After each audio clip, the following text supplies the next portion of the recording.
안녕하십니까. 김군의 마음TV 김원장입니다.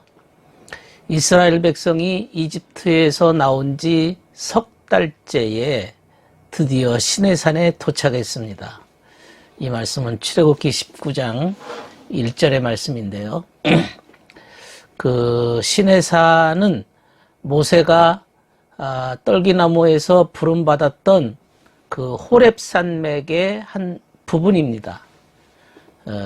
그곳은 평야에서 갑자기 이렇게 날카롭게 솟은 이 바위가 많은 산입니다. 그 시내산에 도착해서 모세는 백성들에게 그 평야에서 야영하게 하도록 하고 산 근처에는 가지 못하도록 명령을 했습니다. 그리고 자신은 산에 올라가서 장차 이스라엘 백성들이 광야를 지나서 거룩한 땅, 가나안 땅에 들어가기까지 그들을 규제하고 국가가 가져야 될 그 기틀을 세울 법률, 또 제사의 지침, 이런 것들을 받기 위해서 시내산에 올라갔습니다. 그리고 하나님께로부터 계명을 받았습니다. 예. 그 계명은 처음으로 그 주의 음성이 들려진 겁니다. 모든 백성이 그 소리를 듣게 됐고, 그 순간은 그들이 그 주님의 음성을 직접 들은 유일한 때였습니다. 예. 그리고 모세는 산 꼭대기로 올라가서 그 계명을, 그 10가지 계명이죠. 돌판 2개에 이렇게 하나님께서 직접 쓰셨습니다. 10계명입니다. 10계명. 그리고 그 돌판을 끌어안고 이제 산에서 내려왔을 때, 하산했을 때, 이 백성들이 뭐 금송아지를 만들고 그것을 가지고 하나님이라 하면서 그 앞에다가 절을 하는 모습을 보면서 화가 났습니다. 분노했습니다. 그래가지고 돌판을 깨트려 버리고 말았습니다. 그리고 이제 모세에게 다시 이제 주님께서 산 밑에 있는 돌을 다듬어 가지고 올라와라. 그래서 다시 이제 시내산에 올라가서 그 계명을 받았던 겁니다. 그 이제 두 돌판, 그것은 궤에, 법궤죠. 거기에 놓여졌고, 그 10계명은 이스라엘 백성들의 광야 그 여행 중에 늘 함께 했던 것입니다. 그 돌판이라고 하는 것은 이스라엘 백성이 소유했던 것 중에 가장 거룩하고 하나님께서 직접 쓰신 계명입니다. 예. 우리가 이제 10가지 계명이 나오는데요. 10계명에는 어떤 내용이 들었나? 10계명. 주님께서 그 시내산에서 모세에게 주신 법에는 10계명도 있고, 또 성막을 짓는 어떤 구조, 또 기구들에 대한 지침도 있었습니다.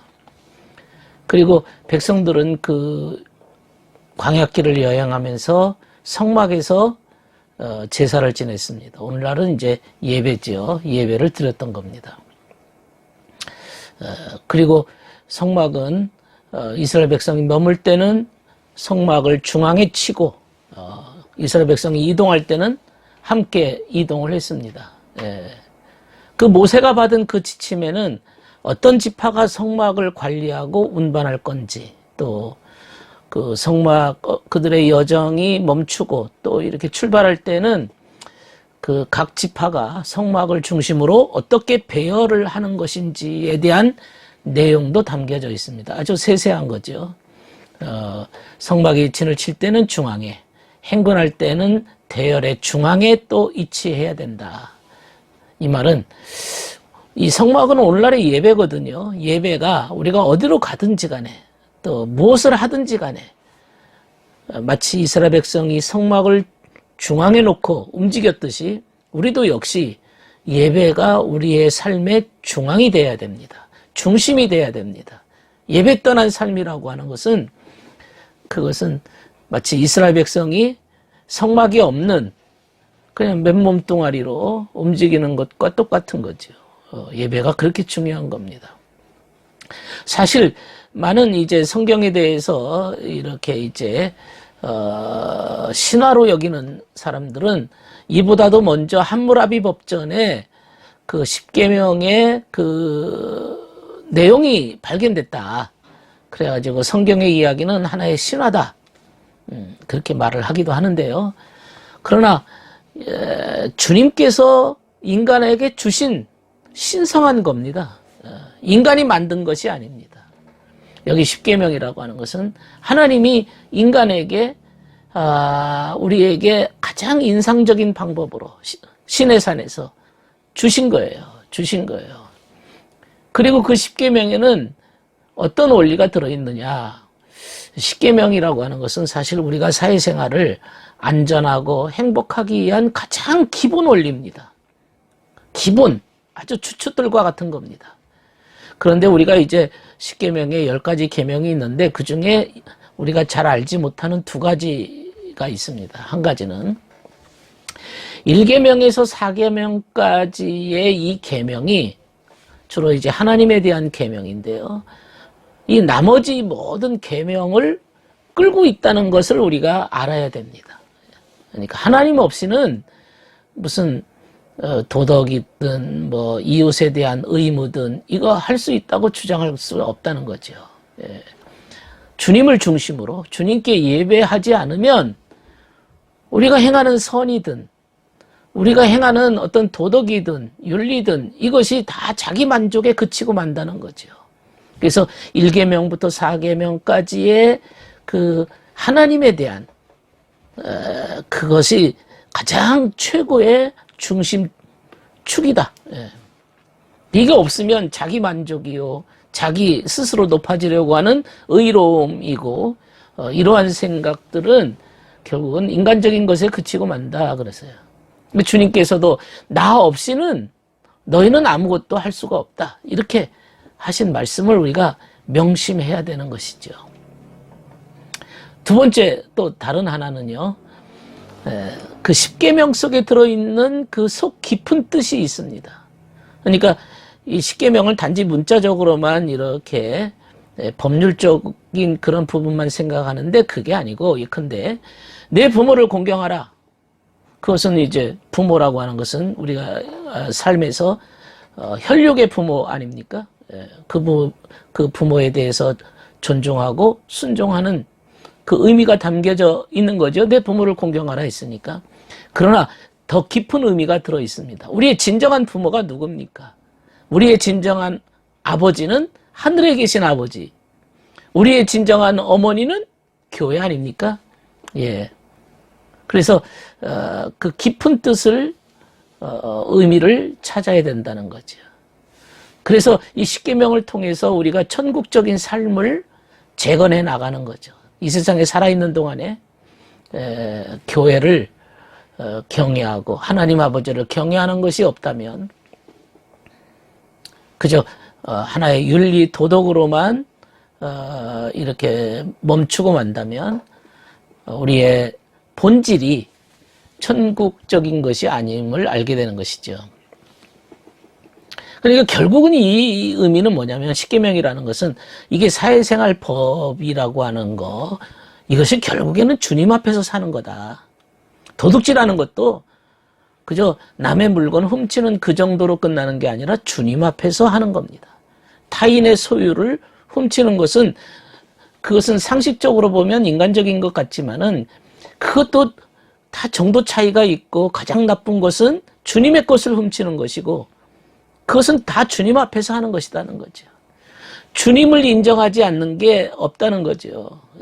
자기가 하는 것은 결국에는 그것이 자기가 한다고 믿고 그냥 자기 공으로 돌리고 자기의 의로움을 돌리는 것에 그칩니다. 그러니까 우리가 사실은 주님 앞에서 하는 거예요. 예를 들면 도둑질하지 말라 했는데 타인의 인격을 헐뜯고 비방하고 비난하고 막 하는 것도 역시 남의 주머니에서 지갑 훔치는 거하고 똑같습니다. 그 사람의 인격을 훔치는 거죠. 그걸 깎아내리는 것은. 그러니까 이게 도둑질하지 말라 한 가지만 해도 남의 인격을 흠집내는 것도 도둑질하는 거다 이거죠. 이게 깊어요, 깊어. 예.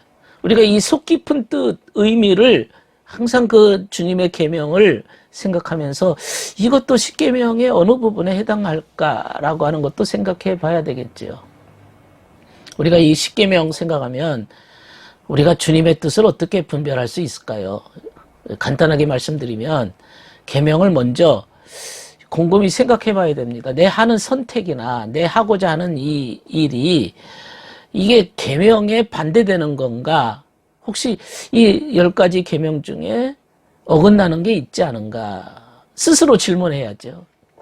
이게 반대되는 게, 이 계명에 반대되는 게 있다면 아주 결정은 쉽죠. 안 해야 되는 거죠. 이 계명에 반대되는 게 없냐, 있냐가 굉장히 중요한 겁니다.